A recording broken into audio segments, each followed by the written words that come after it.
The silence of space was deceptive. Out here, past Neptune's orbit, the solar system seemed almost tranquil, an endless black sea punctured only by cold stars. But Jonathan Reeve knew better. The silence wasn't calm. It was concealment. He stood at the wide viewport of Station Vale, humanity's most secret construction site, and stared down at Neptune's swirling atmosphere. The ice giant churned endlessly below, its cobalt clouds painted with streaks of silver and violet, storms raging with winds stronger than hurricanes on Earth. It was beautiful, mesmerizing, and the perfect shroud for what lay hidden in its shadow. Jonathan sipped at a mug of stale coffee, its bitterness grounding him more than the caffeine. His reflection in the viewport stared back at him, lean face, streaks of gray at his temples, the tired eyes of a man who had lived too long with secrets. "Status?" he asked without turning. His voice was low, controlled, but there was an edge beneath it. Commander Emily Ward stepped into view. She was younger than him by 2 decades, though her eyes carried the same weight of secrecy. Her auburn hair was tied back, her posture crisp, her voice sharp. She was the kind of officer who made people listen before she even spoke. "The Leviathan is 98% complete," she said. "Outer hull plating on the southern hemisphere is sealing now. Internal superstructure checks are nearly finished. Reactor cores are stable. Weapons systems, 80% calibration." Jonathan finally turned from the viewport. "And the rail cannons? Test firings are scheduled within the hour." Her tone was matter-of-fact, but her gaze wavered slightly, as if the enormity of what they were discussing pressed down on her. Jonathan set the coffee down on the console. "Good. The longer it stays hidden, the better. We can't afford exposure yet." Emily hesitated. She looked at him, then out toward Neptune's endless storms. "Do you ever wonder if we've gone too far?" He frowned. "Too far?" She met his gaze, unflinching now. "We've hidden this project for over a century. Billions of tons of ore stripped from the belt, from Jupiter's moons. Whole mining colonies vanished into silence. We've stolen mass from under the galaxy's nose, gutted worlds until they're hollow shells, all to build this monster." Jonathan's jaw tightened. "It's not a monster. It's survival." "Survival?" Her voice sharpened. "We're building a warship the size of a planet, Jonathan.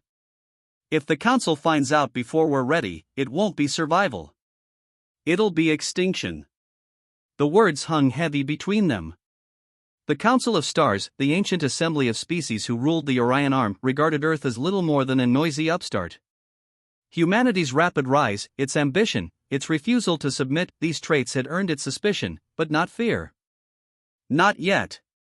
Jonathan walked slowly toward the viewport again, staring into the abyss where the Leviathan lurked, hidden behind layers of stealth fields.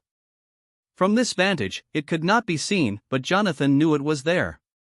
A sphere of dark armor almost 1,000 kilometers wide, hollowed into tiers and sectors like the layers of a planet. Its surface bristled with structures, fortress spires, docking bays, cannon mounts longer than skyscrapers. Entire human cities lived inside its belly, factories and hydroponics and reactors humming in secret, sustaining the billions who worked to make it breathe. It was more than a weapon. It was a world unto itself. He spoke without looking back. "You know the history as well as I do. Every species the Council absorbed was disarmed, subjugated, forced into their order. That's their way of keeping balance, peace through submission. We won't kneel." Emily's voice dropped to a whisper. "And if they don't give us a choice?" Jonathan finally turned, his expression hard as iron. "Then Leviathan ensures we have won." For a moment, only the hum of consoles filled the silence. Then a sharp alarm split the calm. Technicians scrambled, fingers flying over holographic displays. Red glyphs lit the command deck, cascading across the air like falling sparks. Jonathan's stomach tightened. "Report." A young operator spun from her console, eyes wide. "Unidentified mass signatures beyond the orbit of Pluto. Cloaked vessels, 37 of them, approaching at low velocity." Emily moved closer, scanning the hologram. "Council probes." Zorathi make crystalline hulls. They're sniffing for anomalies. Jonathan's mind raced. The Leviathan's cloaking grid was powerful, but it wasn't perfect. Any stray emission, any gravitational fluctuation, could betray them. Are they close enough to detect structural wakes? He demanded. Not yet, the operator replied, her voice trembling. But they're vectoring toward Neptune. If they sweep the shadow zone. Emily's eyes flicked to Jonathan, tension tightening her jaw. They'll see it. The words carried more weight than an execution order. Exposure meant everything collapsed, the century of silence, the layers of deception, the dream of unveiling the Leviathan on humanity's terms. All of it would be torn away in an instant. Jonathan's pulse hammered, but his voice remained steady. Divert power to shadow field reinforcement. Scramble decoy drones from the Kuiper mines, make it look like mass displacement from harvesting ops. Technicians nodded and scrambled.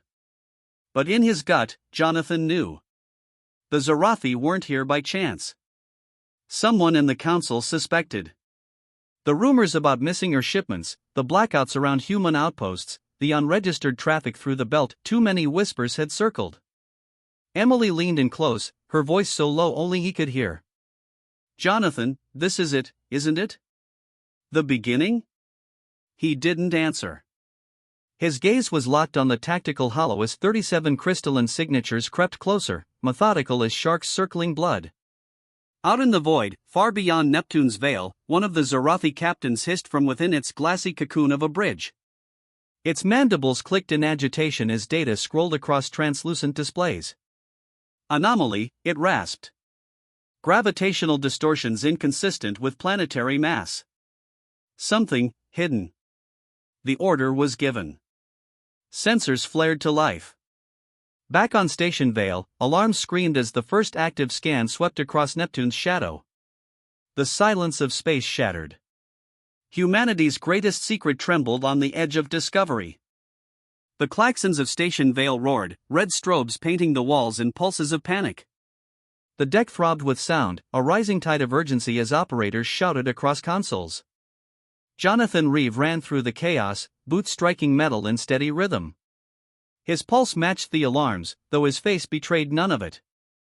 Emily Ward was at his side, her voice cutting through the din. They've begun active sweeps, she said. Zorathi probes, full spectrum. The shadow field won't hold if they get any closer.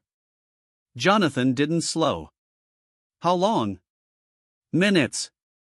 They burst into the command hub, the nerve center of the operation. Holograms swirled overhead, rendering Neptune and the shifting lattice of alien probes as glowing light. The crystalline signatures moved with eerie grace, angling into tight formations as their scans expanded outward. Report! Jonathan barked. Lieutenant Mendez, a young officer with sweat beading his brow, pointed to the tactical hollow. They've mapped the outer rings. Next sweep cuts straight through the shadow zone. They'll see Leviathan. The words sent a tremor through the room. Everyone knew what it meant, the work of generations, humanity's gamble, their forbidden god of war, laid bare before the galaxy before it was ready. Jonathan's chest tightened. He opened his wrist console and stabbed a command. Moments later, faces flickered into existence around him, the secret war council of Earth. They were generals, admirals, directors, some old enough to have been part of the first mining deception that stole Saturn's moons piece by piece. Their images were sharp, their eyes sharper. They've found us, Jonathan said. His voice carried the weight of inevitability. A pause. Then General Marcus Sloan leaned forward in his hollow. His face was lined like stone carved by war, his gray beard trimmed to military perfection. The scar down his cheek seemed to glow in the red light. Then we don't wait. Jonathan's jaw tightened. The Leviathan isn't fully operational. Systems are unfinished. If we expose it now. Expose it? Sloan cut him off. His voice cracked like thunder. Reeve, this was never about hiding forever. It was about choosing when to show them. And now the choice has been made for us. Bring the Leviathan online. Emily stiffened beside Jonathan. Sir, if we reveal now, every listening post in the system will know. It won't just be the probes. The whole galaxy. We'll see, Sloane finished. And they'll finally understand. The council murmured agreement, voices overlapping, some fearful, some fervent. Jonathan felt the weight of billions pressing down on him through the silence that followed. He closed his eyes for a single breath. When he opened them, his voice was steady. Understood. The holos winked out. Jonathan turned to his crew. Prepare the awakening. For a heartbeat, the room was utterly still. Then the order rippled outward like electricity. Operators moved in concert, hands flying, voices calling confirmations. Deep beneath Neptune's storms, something began to stir. The Leviathan had been dormant, a slumbering colossus. Now, ancient machinery hummed to life. Entire chambers the size of cities shifted, gears rotating with the grind of worlds. First came the vibration, faint at first, then rising until Station Vale itself trembled. Out in the void, hidden panels the size of continents cracked open, spilling pale blue light into the dark. The probes detected it instantly. Crystalline captains shrieked in their native tongue, mandibles clattering as readouts spiked off their scales. Mass anomaly, gravitational surge, artificial megastructure detected. Jonathan gripped the edge of the command table as the impossible silhouette emerged from Neptune's shadow. The Leviathan. It was no ship. Not in the way the galaxy defined ships. It was a moving world of iron and fire, its surface plated in obsidian armor, glimmering with latticework veins of blue reactor glow. Hundreds of colossal cannons rotated outward like the spines of a predator. Vast docking bays yawned open, each one big enough to house fleets. The entire command deck fell silent as the first full view shimmered into the hollow. A planet reborn, not of nature, but of design. Emily's voice cracked. God Almighty. One of the junior officers whispered, "We built that?" Jonathan's hand clenched behind his back. His throat was dry, but his voice carried. No. Humanity built that. On the alien side, panic spread like wildfire. The Zorathi probes scrambled, their crystalline hulls refracting frantic light as they fled. One captain forced a transmission through jamming static, desperate to send the truth back to the council. World weapon, humanity, impossible scale. But the message cut short. The Leviathan spoke. Its rail cannon fired, a weapon so vast it could only be described as tearing the fabric of space itself. The beam lanced across the void, incandescent with fury, and in an instant half the probe fleet dissolved into shards of glass and plasma. The rest scattered, diving into the black, but it was too late. The galaxy knew. Billions of kilometers away, Earth erupted into chaos. Civilians who had never known the secret stared in shock at leaked streams now flooding the net. Grainy, shaky footage from Neptune's outer station showed the awakening, a planet-sized machine emerging from storm and shadow, dwarfing everything humanity had ever known. On the streets of New York, crowds huddled around massive holoscreens. In Beijing, traffic halted as commuters froze, necks craned at skies that now seemed smaller than their species' ambition. In Nairobi, in Sao Paulo, in every city of Earth, the truth fell like thunder. Humanity had hidden not one, but many. The Leviathan in Neptune's shadow. The Colossus in the asteroid belt. The Aegis around Saturn. The Titan beneath Mars' dead moon. Whispers became a roar across the solar system. Planet-sized warships. Humanity had built them in silence, under the noses of the galaxy, and now the veil was gone. Back on Station Vale, Emily lowered her head into her hands for a brief moment before straightening, eyes blazing. There's no going back. Jonathan stared at the vast shape on the hollow, his chest heavy with something he couldn't name. Fear. Pride. Destiny. All woven into one. His voice was a whisper, but every ear in the command deck caught it. Then let them come. And in the abyss beyond Neptune, the Leviathan turned its titanic guns outward, ready for the galaxy that would soon descend. The Council of Stars had never known fear.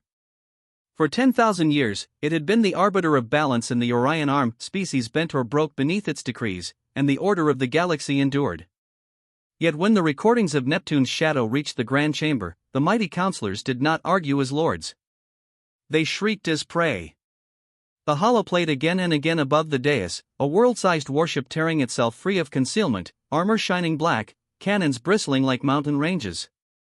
The beam that obliterated the Zorathi probes burned itself into the retinas of every elder species present. They built weapons of planetary mass, one reptilian chancellor howled, scales rippling with panic. This violates every tenet of interstellar law, screeched a feathered emissary, wings trembling. No race has ever achieved such madness. Madness, another hissed, mandibles clattering. It is extinction if left unchecked. The chamber dissolved into chaos. Some demanded immediate retaliation, others whispered of containment, a few, the wisest, fell silent, staring at the recording with something deeper than fear. Because they knew. Once such weapons were born, the galaxy itself would never return to balance. And so the fleets gathered.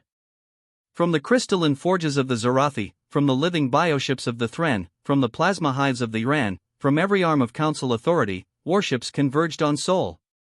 Tens of thousands of vessels, dreadnoughts older than Earth's pyramids, swarming like locusts toward the blue cradle of mankind. The message was simple: annihilation before infection. Jonathan Reeves stood on the bridge of the Leviathan, its command deck vast enough to house a stadium, its holograms rendering entire sectors of space.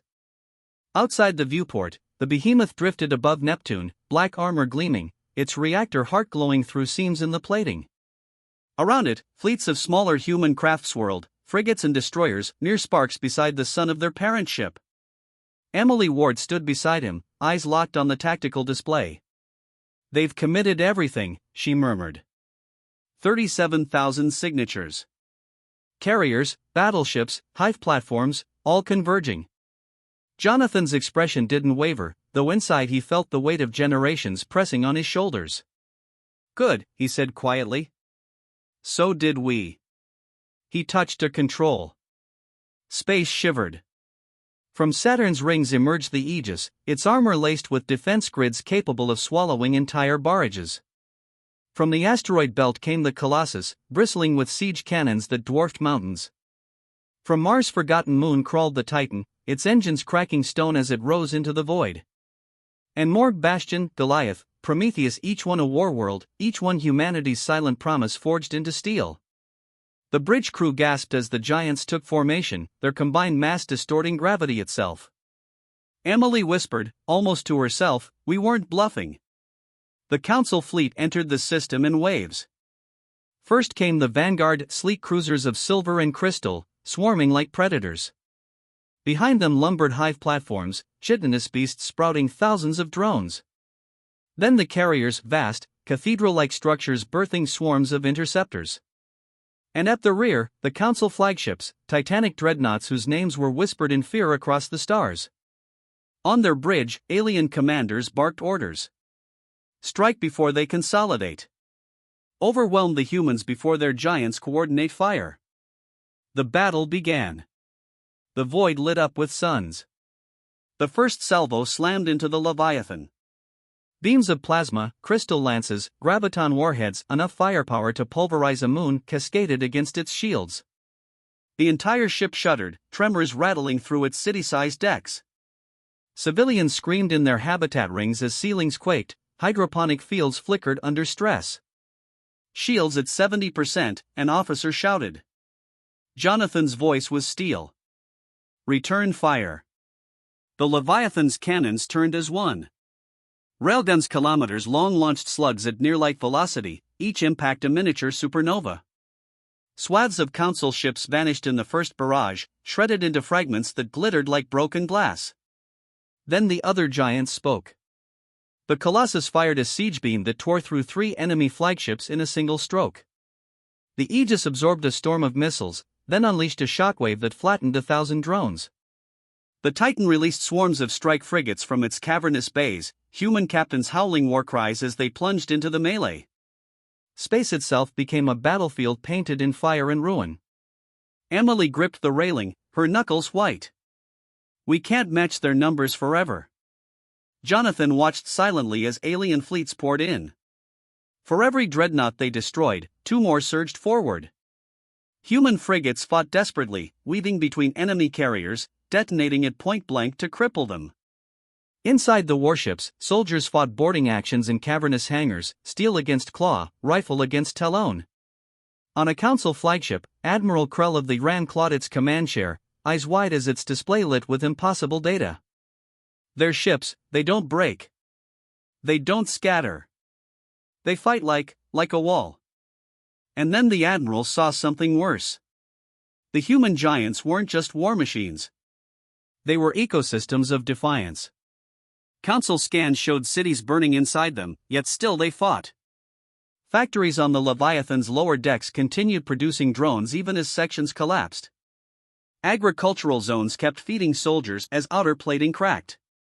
These weren't ships, they were nations, carrying humanity's will inside armor the size of worlds. Back on the Leviathan, Jonathan's face was calm, but his voice thundered across the bridge. Humanity does not yield. The battle raged for hours, then days. The system itself shuddered under the onslaught. Jupiter's storms lit with stray blasts. Mars shook as debris rained down. The asteroid belt was ground into rubble as fleets collided among its rocks. At last, the council lines broke. Shattered dreadnoughts drifted, their command crews silenced. Hide ships cracked and spilled their broods into vacuum. Survivors fled, burning engines bright as they abandoned the battlefield, their formations in ruin. The galaxy's greatest armada, built on millennia of conquest, had shattered against the iron wall of humanity's giants. On the Leviathan's bridge, silence fell. The void outside was littered with wreckage, glowing fragments of a broken order. Emily exhaled, her voice trembling. We actually held them. Jonathan stood still, staring out at the ruined horizon. His reflection gazed back from the viewport, older now, lined with exhaustion, but unbroken. No, he said softly. We did more than that. He turned to his crew, to the billions watching the live streams across Earth and the colonies. His voice was steady, carrying the weight of an era. The galaxy thought us children. They called us reckless. Noisy. Insignificant. But today, they saw what we are. Builders of worlds. Keepers of war. Humanity has spoken, and the stars will never look at us the same. Emily's eyes glistened as she whispered, we were ants to them. Until now. And now, he said, they will remember us forever. The void was quiet again. Not the silence of concealment, but of awe, the hush that follows revelation. For in that silence, the galaxy trembled.